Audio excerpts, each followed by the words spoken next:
Boa noite, está no ar mais um Bem Passado, o melhor pedaço da memória de São Bernardo. Hoje falando sobre vinho artesanal na nossa cidade e complementando aí o assunto da semana passada, já que nós falamos sobre São Bartolomeu, falamos sobre tradições, neste a gente vai falar sobre vinho, sobre um outro ângulo. A gente vai falar sobre as gerações mais novas que estão produzindo vinho na nossa cidade. Temos aí mais ou menos cerca de 70 produtores de vinho artesanal aqui em São Bernardo, né?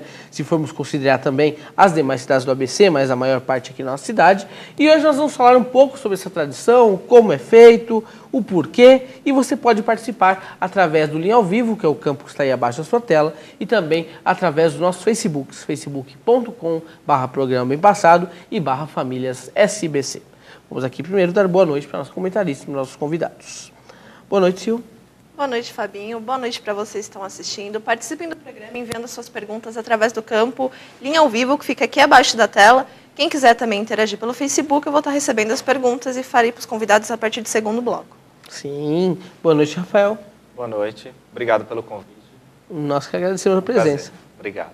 E boa noite, Paulo. Boa noite. Queria agradecer a oportunidade, o convite, a gente falar sobre o vinho batateiro. Com certeza. E já que você falou em vinho batateiro, eu acho interessante, até foi citado no programa passado, durante muito tempo, né, lá no começo, quando surgiu o apelido batateiro, para quem não sabe, surgiu com o futebol, porque eram as disputas entre os batateiros, que somos nós, e os ceboleiros de Santo André, né? O termo batateiro ele foi criado com o sentido de ser pejorativo, e hoje é título de orgulho nosso, né? Isso é muito legal. E quando nós falamos sobre vinho batateiro, eu me lembro da palestra que o Adalberto fez na Brasília Itália sobre vinhos. Isso. Né? Primeiramente, queria saber de vocês, como é que vocês começaram a fazer e por quê? Posso começar? Pode. Então, na verdade, é uma coisa que vem enraizada na gente. E mesmo quando a gente era criança, via os avós falando sobre o vinho. Tal pessoa também faz, vai desenvolvendo aquela curiosidade. E conforme vai passando o tempo, aí vai despertando aquela curiosidade, a gente vai amadurecendo. E aí chega um dia que a gente olha para isso e se sente muito atraído. Fala, nossa, como que é feito? Acaba se envolvendo pelo meio, vai conhecendo o pessoal que já produz aqui na região. Aí a gente começa a sentir essa curiosidade e já tem alguns materiais em casa também para facilitar, por causa dos avós que já faziam também. E aí começa essa curiosidade, vê o material, fala, nossa, como que eu vou trabalhar com isso, aquilo? Aí começa uma pesquisa, começa a ir atrás, ver como que é, vamos ver que uva que a gente vai trabalhar. Começa essa coisa assim, bem simples, bem manual, bem artesanal. E aí começa com uma uva bem simples também para fazer tudo. É muito bacana. Quanto tempo que você faz? Esse aqui é meu 4º ano que eu estou fazendo vinho. Bacana. Já faz um tempinho. E você, Paulo, como você começou? Bom, o meu histórico já é um pouco diferente do Rafael. Eu não tenho histórico disso na família. Sou de descendência italiana também, meu avô era comerciante. E a paixão por vinho, eu lembro da minha primeira festa de São Bartolomeu. Quando foi? 1983. Meu avô, o engraçado disso é que meu avô tinha um bar dentro do Estoril. Meu avô chegou com um bar no Estoril, acho que em 58, foi bem próximo da inauguração da capela. E aí comecei a ir nas festas, depois de 89, eu peguei sequência até 2014. E a paixão pelo vinho começou quando eu comecei a ir para o saudoso Quiosque 9, via vinho à vontade, tudo vinho artesanal. E aí eu comecei a fazer, como tenho 2 anos de produção de vinho, acho que sou o caçula disso aí, e tive incentivo de Rafael, de Adalberto, Elinho, então começou assim. Que legal. Elinho Marçom, que semana passada estava acompanhando também. Queria mandar um abraço para todas as famílias aí, não só as que produzem vinho, mas também as que são ligadas às tradições que a gente divulga. Paulo, só complementando um pouquinho, você falou que seu pai era comerciante, né? Meu avô. Seu avô, desculpa. Seu avô era comerciante. A família Daneluz, então, era do Riacho Grande? Isso. Como é que foi? Fala um pouco sobre a família, depois eu vou perguntar para sobre os Lunardi. Bom, o meu avô, antes de ter comércio, ele puxava muita lenha.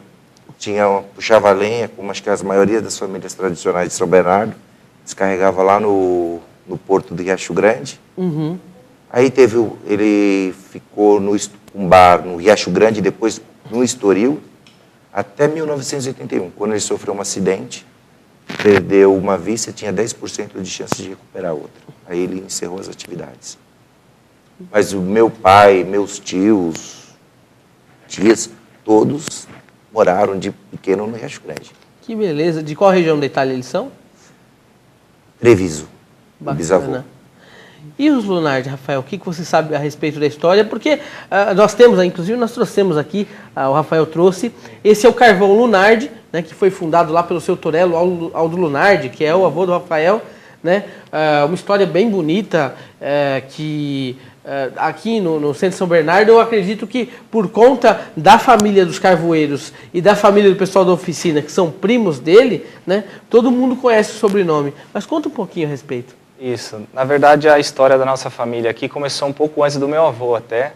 O meu bisavô, Alfredo Lunardi, em 1926 veio para o Brasil, procurando uma outra oportunidade, né, uma terra melhor, mais fértil, né, que ele tinha na época.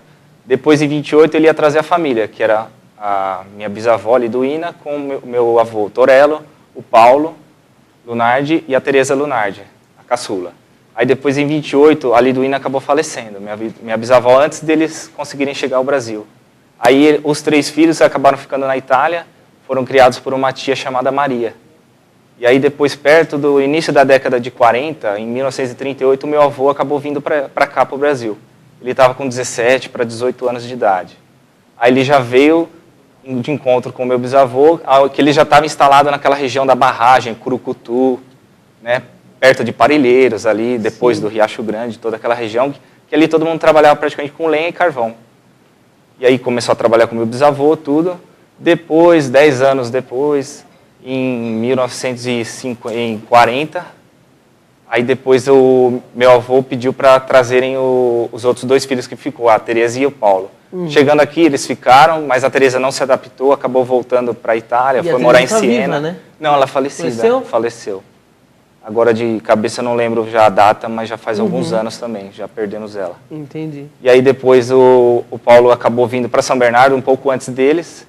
E aí depois, em 1950, meu avô veio aqui na Joaquim Nabuco, onde ele fundou a carvoaria que está até hoje lá. No 715, No 715, isso? 15, exatamente. Isso, no mesmo endereço, 64 anos, né? E vale lembrar que, assim, as 2 Kombis, se eu estiver errado, você me fala, as 2 Kombis que pertenceram à carvoaria ainda estão na família, é isso? Sim, as 2. Estão lá guardadinhas. Eu acho lindo aqueles Isso, carros, mas enfim. Eu tive a oportunidade de conhecer o seu tio Paulo, né, o tio avô. O Aldo eu não tive a oportunidade de conhecer, mas a esposa dele sim. Sim, a Irene. Que ela tá lá, né? Tá lá. Ela não sai de lá, 92 anos, está todos os dias ali, recebe o pessoal que vai lá comprar carvão, tudo, conversa com todo mundo. O pessoal, quando chega lá e não vê, fala, cadê a avó, a nona? Todo mundo conhece. Quantos anos de comércio? É ali 64 anos, né? Desde 1950. Que legal. Mesmo endereço. Muito bom. E, Paulo, você como o caçula dos vinicultores aí, né, teve a oportunidade de aprender muito, né? Porque você chegou num grupo que já estava formado e você passou a fazer junto com eles e tal.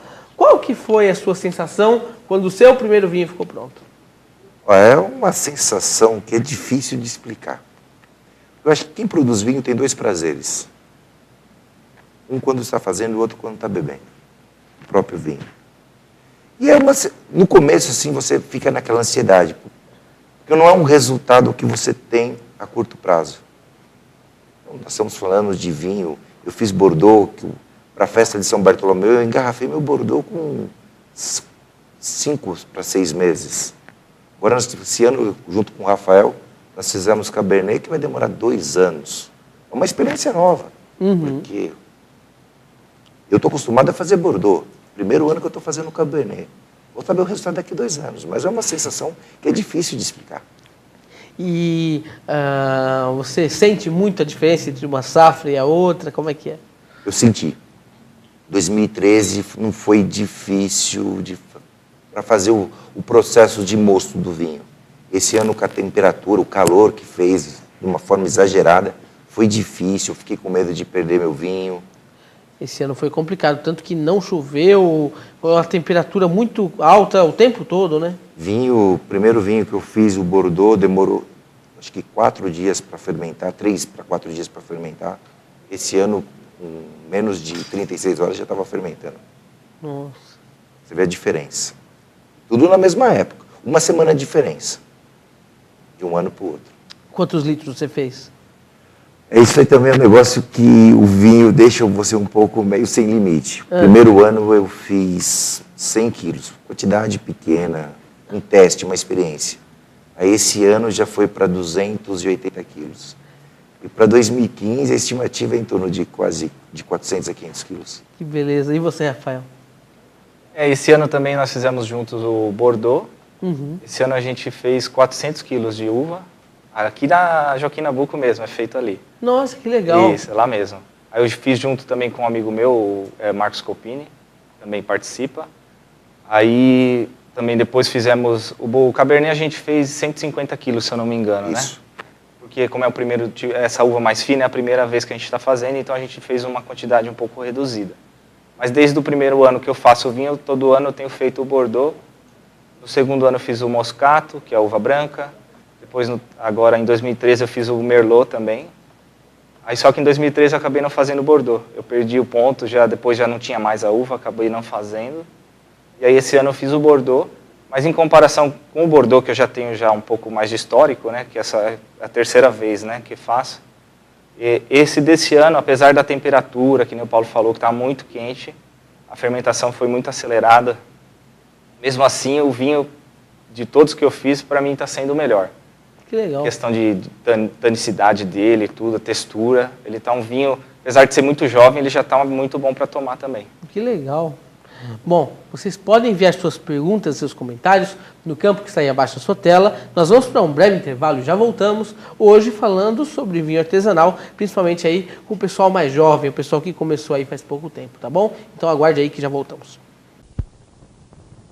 Olha, querido, você viu? Agora tem 2 tipos de detergente ADD. Agora que você viu, é o detergente ADD que você já conhece. O outro é o novo detergente ADD com suave perfume de limão, mas ele tem o mesmo poder de limpeza do seu detergente preferido. Por isso você pode usar qualquer um dos dois. Então, Você vai levar os dois, sim. Escolha o ADD de sua preferência. Voltamos com o nosso bem passado, o melhor pedaço da memória de São Bernardo. Hoje falando sobre vinho artesanal, principalmente as safras mais novas, tanto dos produtores quanto do vinho. E vocês podem enviar suas perguntas, seus comentários no campo que está aí abaixo da sua tela. Nós temos já algumas pessoas que nos curtiram, porque você também pode nos acompanhar pelo Facebook, facebook.com/programa bem passado e /famílias SBC. O que nós temos aí, Silvio? Hoje, acompanhando o programa, nós temos aqui a Nelly de Nápoles Lunardi. Tia do Rafael. Que sempre acompanha a gente. Maristela Rosa, Helenice Negri, Sueli Marques, Thaís Borges. Temos aqui também o Dininho Guazelli dizendo que ele está tentando assistir, que ele está no trabalho. E ele manda um abraço aos amigos que gostam de vinho, das tradições e do nosso funil. Né? Agora temos aqui também o Dal Guazelli, dando boa noite a todos, dizendo uma curiosidade. Diz que o Paulo, no primeiro ano, a ansiedade do resultado foi tanta que ele bebeu quase todo o vinho antes da festa. E poucos puderam experimentar o vinho na casa. Olha, Adalberto me desce numa sinuca de bico desse jeito. Não, mas realmente a expectativa, como comentei no bloco passado, a expectativa para avaliar o resultado foi grande, mas ainda sobrou uma garrafa para trazer ainda. Então, não tem tanto fundamento no que o Dal comenta, não, porque sobrou ainda uma garrafa. Temos também a Helenice Negri dizendo que o vinho desses meninos são uma delícia. Obrigado. E o Luizinho Fernandes dando boa noite a todos. Ele falou que é bom falar em vinho e artes, que é interessante, inclusive na gestão do prefeito, Dibi tinha uma proposta de incentivar o polo turístico da cidade, estava inclusa a Rota do Vinho, porém um problema na legalização desse processo, a situação foi esquecida. Pergunto se tem algum projeto novo. Isso para ser comercializado normalmente. E agora ele falou que o carvão é bom mesmo. O Lunardi que funciona e está na churrasqueira. Olha, tem essa semana, Test quando eu drive. falei que você vinha, Rafael, falou, nossa, o carvão do Lunardi é bom mesmo, hein? Não sei o quê. Todo mundo já comenta, né? Que legal. É automático, né? O Luizinho que mora perto da carvoaria Lunardi, que bom, tá comprando carvão do vizinho, mas beleza. É o seguinte, vocês sabem alguma coisa sobre a Rota do Vinho? Não, desconheço. Que eu saiba, tá em arquivo. Isso daí deu uma parada mesmo. Sim, porque não deu mais continuidade. Eu acompanhei um pouco e respondendo para ele é o seguinte, o problema é que existe, eu acho, uma legislação que fala que a bebida alcoólica produz resíduos. Quem produz resíduo é bebida alcoólica destilada, o vinho é fermentado. Mas a lei é para bebida alcoólica de modo geral. Isso acaba impedindo que se faça algumas coisas sem aquele monte de norma. E geralmente quem faz o vinho artesanal para o consumo não tem assim como seguir tantas normas que acaba saindo muito caro, a pessoa aproveita o porão, aproveita fazendo em casa tal. É uma burocracia desnecessária. Então, esse projeto da Rota do Vinho seria interessante para a cidade, logicamente, mas ele só seria viabilizado se fosse montada uma cooperativa. Para fazer cooperativa, tinha que fazer o vinho todo junto, e não é assim. Tanto que cada produtor, depois a graça é você reunir as pessoas todas e ver como ficou o vinho de um, o vinho do outro e tal. Então, por conta desses entraves, nada foi feito ainda nesse sentido, mas nós sabemos que a cidade tem alguns pontos, sim, em que o vinho é muito conhecido, tem produtores aí que abrem a casa para um número diminuto de pessoas, mas abrem, né, gente? E sobre o processo, né, de manufatura do vinho, a gente fala fabricação não, porque não é fabricado, é manufaturado. Como é que as famílias de vocês receberam a ideia? Bom, no meu caso, meu espaço é pequeno, muito pequeno. Em que bairro que é? Eu moro no Santa Terezinha, Legal. próximo do novo shopping de São Bernardo. Sim, sim. O espaço é pequeno. Eu tenho um quartinho lá que é o depósito da bagunça moram eu, meu irmão e meus pais. Então lá é o quartinho da bagunça dos 4. Eu tive que arrumar aquele quartinho. Lógico que no princípio, mas você vai fazer vinho, você nunca fez isso, não tem conhecimento. Mas e aí? Fiz o primeiro ano, o resultado foi satisfatório e agora eu não consigo ficar sem fazer vinho. No meu caso foi assim. No começo teve um pouco de rejeição, mas agora, Entendi. normal. Agora se tornou uma obrigação. Que beleza. E na sua casa, Rafael? No começo, de alguns parentes também falaram, você vai fazer isso, você já tem tanta coisa para fazer, vai se dedicar mais a uma coisa também, às vezes você vai começar, depois acaba até abandonando alguma coisa, né?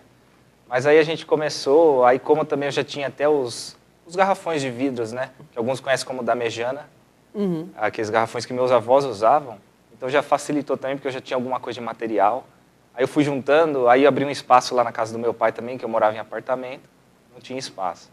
Aí arrumei um cantinho, comecei a fazer, e aí depois depois que teve a primeira vez, que saiu o primeiro vinho, o pessoal começou a tomar, aí já virou regra, agora todo ano tem que fazer. E cada vez também o pessoal quer participar mais também, ajudar, interagir, né? Ver como que funciona. Acabou que lá na Festa São Bartolomeu, o quiosque dos Lunardi, hoje ele gira em torno disso, né? Isso, Isso ficou uma marca bem característica, né? Todo mundo já sabe, vamos lá experimentar o vinho, tudo. Todo mundo já sabe disso, né? Já é tradição. Que legal. E, Paulo, no seu caso, a família Daneluz em São Bernardo é grande ou não? É grande, mas eu tenho... O foco mesmo é em Caxias do Sul, bastante Daneluz lá. Em São Bernardo, tenho parentes também em Juquitiba, mas em São Bernardo dá em torno de umas 50 pessoas. Bacana. Aí, por exemplo, o pessoal que são primos mais distantes, se tiver tal, quando ficaram sabendo do vinho Casa Daneluz, te procuraram? Eu mandei vinho até para São José do Rio Preto. Olha! Eu tenho uma tia que mora lá, foi vinho para São José do Rio Preto, e agora eu tenho uma prima de Caxias. Eu vou mandar vinho para Caxias também, dessa nova safra. Que legal. Você vê, lá é uma das nossas terras do vinho, recebendo vinho nosso. Isso. É. Até brinquei, falei, não é possível. Tem um monte de Daneluz aí, ninguém fabrica vinho. produz vinho? Ela falou, não. Então, vou mandar, né? Sim, tá certo. Bom, nós temos algumas fotografias. Não sei se elas já estão no ponto lá ou não. Estão. Então, vamos lá. Olha lá, vocês podem comentar em cima delas. Isso aí foi meu primeiro ano, em 2013. Fazendo Bordeaux, meu irmão e meu primo. Certo. Como chama o seu primo? Júnior, E o seu irmão? Sérgio. Bacana. Aqui meu pai, que é meu braço direito, meu irmão no fundo, a máquina que eu peguei emprestado como primeiro ano do Adalberto. Aham. Ah, então o pessoal todo participa, né? Isso. Sempre colabora, né? Isso Aí aí. eu já é lá, aqui na Joaquim Nabuco, né? Meu pai à direita, na frente. Eu tô à esquerda, o Paulo. No fundo, se eu não me... minha mãe, a minha esposa, a Letícia. Foi em 2013 também. 2013. Aí tá tudo minha esposa, o Marcos ali de amarelo, o Paulo, com a máquina também do Dal. Esse aí já é lá no meu cantinho lá, Aham. que a gente faz. Aí, 2014. Isso, foi esse ano que eu participei lá no Paulo, lá a gente foi lá. Bordeaux novamente. Isso. Aí de 100 quilos para 200 quilos. E nesse dia foi uma turma grande lá, fazer os 400, desengaçar os 400 quilos de uva lá, Aí lá que em eu casa. falo, Fabinho. Isso aí é E depois a foto lá, Paulo. motivo de festa. Isso, tava todo mundo participando, a nona lá no cantinho. Sim. Olha a van Todo- atual do Carvão. Ah, é, lá, tava né? toda...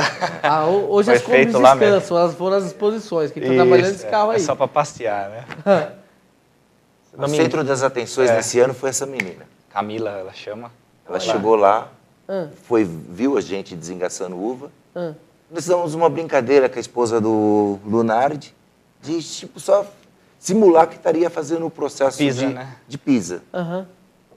E aí ela viu, Aí ela pisou. já, caiu, Fez já um pulou processo para 30 dentro. quilos E pisando. Aham. depois começa a pinicar um pouco, né? Nossa, depois ela fala, Nossa. vocês não me falaram. Quem Foi muito fazia divertido. muito a pisa era a família do João Almeida, né? Faz aí. Isso, Faz até ainda? hoje eles... A minha mãe fala que quando meu avô fazia... Olha como que começa, acaba as festas. Que beleza. Isso aí é o sacrifício que a gente faz, né? Ah, Trabalha, né? Mas depois... Isso aí foi o Cabernet que nós fizemos esse ano. Uhum. Os 150 quilos que o Rafael comentou. Uma Triste é ter que esperar 2 anos, né, Fábio? Mas... uhum. Bem mais motivo de Isso, festa. esse aí Sim, foi sim. esse Tá aí foi sempre no dia reunindo do- as pessoas. Dia do Cabernet. A Helenice lá. Isso que tinha Lube Letreiros e agora está Isso, trabalhando tá lá no Lunardi. Isso, tá lá com a gente, parceira nossa. O que isso deu de Cabernet? Esse aí é o Cabernet, descansando. 70 litros. E como acaba? Essa foto foi tirada no porão do Dal. Olha, Fazendo... Acho que nós estávamos fazendo a Descuba. Ele estava com o RoboFoot dele lá. Nós fomos lá num dia de semana. sim, sim. E você estava falando da sua avó, dizia... Minha mãe dizia, Ah, né, sim. que na época que o meu avô fazia por parte de mãe, ela fazia pisa para ajudar ele a amassar a uva, tudo fazia com os pés mesmo. Qual que é o Aqueles sobrenome da sua tinaços de madeira. É Santini. tá certo, a dona Dora Santini. Isso, é. Ela Aham. nasceu e foi criada ali na João Basso, aqui Aham. em frente ao sindicato. Muito, muito bacana. Bom, vizinha da casa do Lunardi, em Isso, cima é. ali do Isso, Paulo, né? Isso, lá. E dos dois lados ali era o pessoal do Paulo Lunardi, né? A família toda aí. Sim, sim. Ah, lembrando disso, a gente percebe também, as casas elas mudaram muito, porque na época os terrenos eram grandes. Eu acho que na infância da gente, a gente conseguiu ver ainda algumas casas dessas. Infelizmente, hoje tudo virou prédio, né, gente? Por exemplo, os terrenos da Brasília Machado. É tudo 50 de fundo.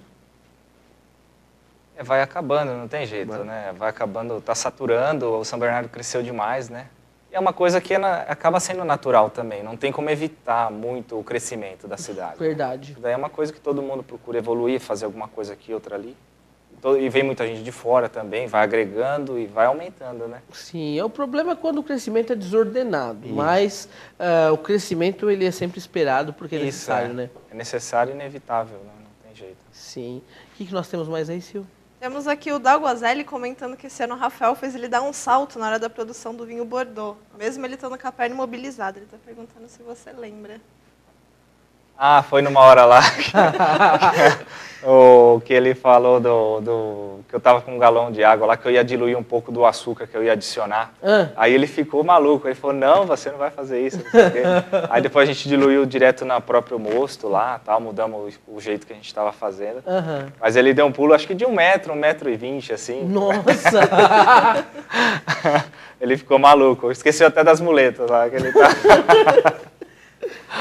Temos também a Valéria Leifer, não sei se é assim, dizendo que ela já experimentou o vinho do Paulo e que é muito bom. Obrigado.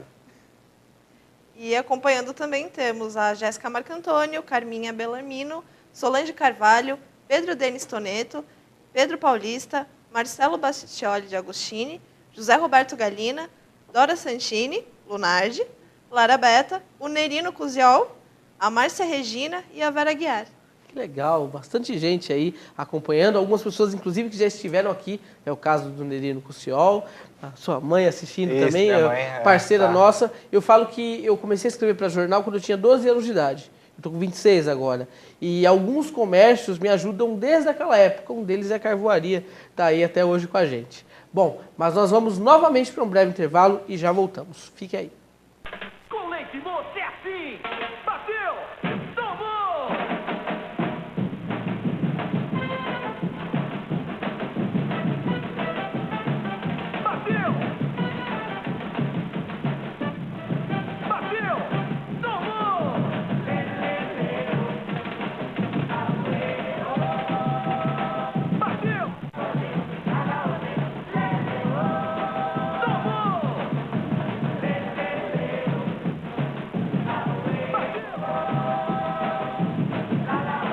Batidas e frappés com leite moça. Bateu, tomou.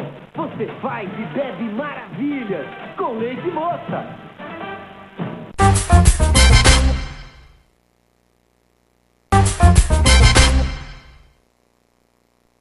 Voltamos com o nosso bem passado, o melhor pedaço da memória de São Bernardo, hoje falando sobre vinho artesanal e falando sobre as gerações novas aí que estão fazendo vinho, sobre as experiências todas, com bastante gente acompanhando, né? Lá no começo, né, na semana passada, na verdade, quando nós falamos de Festa de São Bartolomeu, durante a semana chegaram para mim algumas pessoas falando, nossa, é porque eu não conhecia, não sabia que tinha vinho em São Bernardo, nós decidimos fazer esse programa para mostrar isso. Vou até perguntar para os convidados, quando vocês conversam com as pessoas e falam que produzem vinho aqui, tem muita gente que fica surpresa? Fica. Bastante. Ninguém acredita, né? Aconteceu comigo uma experiência engraçada no serviço. Quando eu cheguei, comentei, estou fazendo vinho, tinha que fazer algum material que eu podia servir, ajuda lá, o pessoal de ferramentaria, os caras falaram, mas você está fazendo vinho? Você está comprando vinho e engarrafando com o seu rótulo? Eu falei, não. Aí depois, quando ficou pronto, eu levei lá no final do expediente, né, porque senão, para não criar problema, aí deixei lá no final do expediente, falei, ó, tá aqui a prova. Mas o povo assim, fala assim, porque quem é batateiro sabe da história dos produtores, tem produtor. Acho que a uva, se eu não me engano, tem, acho que, não sei, hoje é ativos, mas acho que chegou a ter quase 70 produtores. Chegou até um pouco mais que isso, eu acho. Hoje eu não sei quanto que é o número de produtores. Teve um que estava fazendo vinho no apartamento, o Dal deve saber quem é, eu esqueci o nome dele. Também fiquei sabendo dessa história. Fez um apartamento, acho que de 2 dormitórios ainda. Nossa, isso eu não sabia. Se eu não me engano. Então eu tive essa... E quem é batateiro sabe do potencial. Agora, quem é de fora, não acredita. Comigo aconteceu isso. E você, Rafael?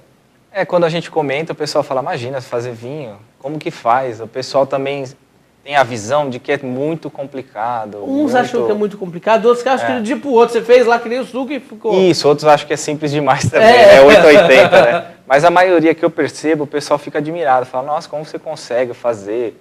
Acha que é muito difícil, aí pergunta, da onde você arruma uva? Porque uva em São Bernardo também não tem, né? Não tem. Então, responda Bernardo, também isso, que é o que me perguntaram. São Bernardo já foi muito forte de uva aqui, né? Mas hoje em dia não existe mais nada disso. Então a gente tem que tá trazendo de fora, né? No interior de São Paulo tem regiões que tem bastante uva. Região de Jundiaí. Jarinu, né, Paulo? Tem bastante, e o sul do Brasil, que é o forte da uva, né? Sim. De uva é lá, não tem jeito, né? Vocês estão usando uva do sul ou daqui? Do sul, do Riva. Isso, lá do Riva. Entendi. Eu acho que ele é quem mais fornece uva para cá, né? Acredito que sim, o Aldo pega dele, acho que o Elinho, acho que o seu Artêmio. A maioria pega do Riva. Bacana. O seu Artemio Meneghel. Ouvi... a última vez que eu vi foi na festa de São Bartolomeu. Eu acho bacana também que isso que vocês falaram, quando você faz o vinho pela primeira vez, é inevitável que nos outros anos se produza, né? Sim. É automático. Aí a gente também tem aquela coisa, vamos fazer o próximo para comparar com aquele que já foi feito, né? Uhum. Então vai ser sempre essa curiosidade para estar comparando e para aprimorar o que a gente já fez, né? Sim. Para ir tentando melhorar, né? Aham. Teve alguma experiência que vocês fizeram com vinho que não deu certo? Eu, graças a Deus, ainda estou no segundo Borô, não tive problema. No segundo ano. Eu, a princípio do básico que eu já fiz, não tive problema. Só do vinho segundo, né, que a gente fala, que é o que aproveita o resto do vinho, da primeira tira do vinho que a gente faz, aproveita aquele resto para fazer um outro vinho um pouco mais fraco. Quando eu fiz, eu já não gostei muito, então eu já acabei não fazendo da última vez também. Entendi. Já estou evitando fazer. Tá certo. O que nós temos mais aí, Silvio? Nós temos aqui o Hélio Marçom, parabenizando o programa de hoje, que está bem batateiro. E ele diz que tem gente que pede quanto se acrescenta de álcool no vinho. Se é isso mesmo. Tem gente que pergunta. Ah, sim. O pessoal acha que você vai pegar 1 litro de álcool e jogar lá dentro. Não é, ele vai fermentar e o álcool, né? Aí todo mundo, você fala, eu adiciono o açúcar para fazer a correção, para atingir a graduação alcoólica necessária, que você também tem a sua, vamos supor, eu tenho a minha graduação, o Paulo tem a dele, que é subir um pouco mais. Mas aí você fala, eu adiciono açúcar para fermentar e virar o álcool. Só que o pessoal fala, não, vai ficar doce, vai virar um suco. O pessoal não entende que ocorre toda essa fermentação para depois se transformar no álcool. Né? Sim, sim. Natural. Quanto tempo tem demorado, mais ou menos, o processo de fabricação do vinho, assim, no raso? Porque algumas pessoas, como a gente estava comentando, não sabem quanto tempo demora. Né? Quanto tempo demora? Bom, o mosto, 4 dias, 1 semana. Depois, faz a descuba, coloca elas para fermentação malolática. Aí fica, depende, 1 ano, Cabernet 2 anos. Nesse período tem as trasfegas. 30 dias, 45 dias. Não sei se é verdade, não sei se é mito, mas os nossos professores falam, sempre faça a trasfega em lua minguante. Então, sempre fazemos em lua minguante. Não quero pagar para ver e fazer outro tipo de lua. Bacana. Algumas coisas a gente não questiona, porque tem dado certo daquela maneira. Faz assim. Faz assim, deixa quieto. Tá certo. E tem alguma história engraçada que tenha acontecido com vocês? Mais alguma? Tem uma. Confrontei com meu amigo aqui. Nós fomos no jantar do produtor do ano passado. Ele tinha me dado uma garrafa de Bordeaux, o vinho dele de presente. Eu peguei. Estávamos nosso primeiro ano como produtor. Lá no restaurante São Francisco, eu peguei minha garrafa, o vinho dele, coloquei o rótulo. Meu rótulo. Rafael, avalie esse vinho. Seja crítico. Aí eu deixo o comentário para ele. Uma pegadinha, né? Aí você tomou?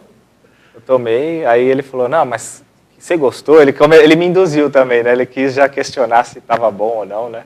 Aí eu fiquei meio na dúvida, né, Paulo? Isso. Ele falou, não, mas tem alguma coisa diferente, tal, que não sei o que. Eu falei, mas seja crítico. Estou aberto a críticas. Isso. Ele nem sabia, né? Ele nem imaginava. Aí depois que ele foi abrir o jogo, falou, não, esse vinho é seu, eu só pus o meu rótulo, né? Mas você criticou seu vinho? Eu falei, não, ainda tá, né? Eu falei, tá pegando, pinicando, né? Tá muito novo, tudo, falei, né? Falei, mas tá gostoso, tal, mas não elogiei, fiquei meio em cima do muro, né? Aí depois eu falei pra ele, acho que foi o rótulo, então, que você colocou. Tá vendo? Um amigo desse não precisa de inimigo, né? Tá com você, isso. Vai ter volta, né? E de lembranças da cidade, o que vocês lembram? Porque assim, a gente sabe que em pouco tempo a cidade tem mudado muito.